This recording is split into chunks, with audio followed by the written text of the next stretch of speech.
Fox News alert, the search for Molly Tibbetts coming to a tragic end.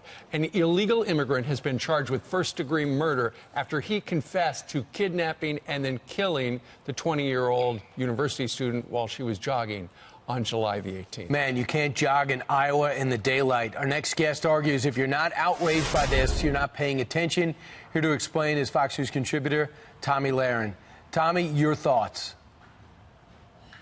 Well, I think what this shows, once again, is that when we talk about illegal immigration, when we talk about border enforcement issues, I think the American people are starting to see that this isn't just an issue that impacts border states like mine, like Arizona. This is something that impacts the entirety of the United States. If this can happen where it happened in the heartland of this country, it can happen anywhere. So I hope that all the young girls that are watching this, all the family members of young girls, their daughters, their sisters, their wives that are watching this can see how real this is, because it could easily be your daughter tomorrow. So I hope this is a giant wake-up call. We have to do something to fix this immigration problem, because illegal immigration kills Americans. Enough is enough. You know what, Tommy, as well, yesterday, ICE filed a waiver with the sheriff just to make sure that he was not released. I mean, it's the biggest story in the Midwest that we've seen in a very long time regarding a young missing woman. But just the fact that ICE has to issue that detainer saying, hey,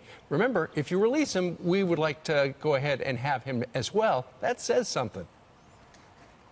Well, of course it does, and I hope that all of the elected officials, all the liberals in particular who advocate for things like sanctuary cities, who advocate for policies that make it more difficult to enforce federal immigration law, I hope they understand that in some part they do have blood on their hands every time an American citizen is killed by an illegal immigrant.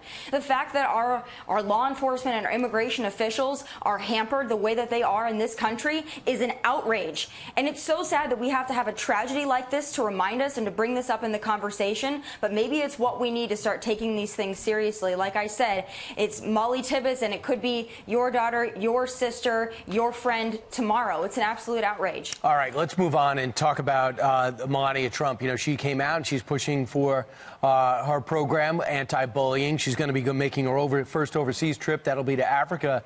But she went out and made her speech, and that didn't stop Ana Navarro, a commentator from another channel, from tweeting this out. On vacation, and I swore I'd stay off political Twitter, but girlfriend's lack of self-awareness, I guess that's referring to Melania, and any sense of shame for her husband's use of the presidency to bully others is hard to ignore. Only plausible explanation here is Melania suffered oxygen deprivation to the brain.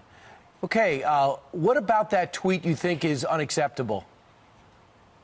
Well, everything about it is unacceptable, and it's actually funny. I think Ana Navarro would be wise to find a mirror and look at it, because everything that she said about Melania Trump is exactly what I'm thinking about her. Talk about self-awareness. How could someone be so disgusting and so vile to tweet this about our First Lady, who is advocating for anti-bullying? I have never seen a First Lady be attacked like this, like Melania Trump has, for the good works and the good deeds that she's done. Can you imagine if we would sit here on Fox News and attack Michelle Obama for something that she was trying to do to better the country?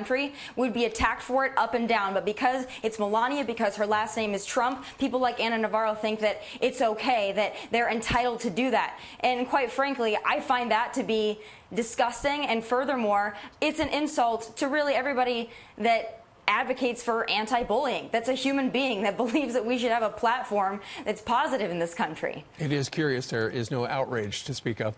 Tommy, thank you very much for joining us on this very busy Wednesday.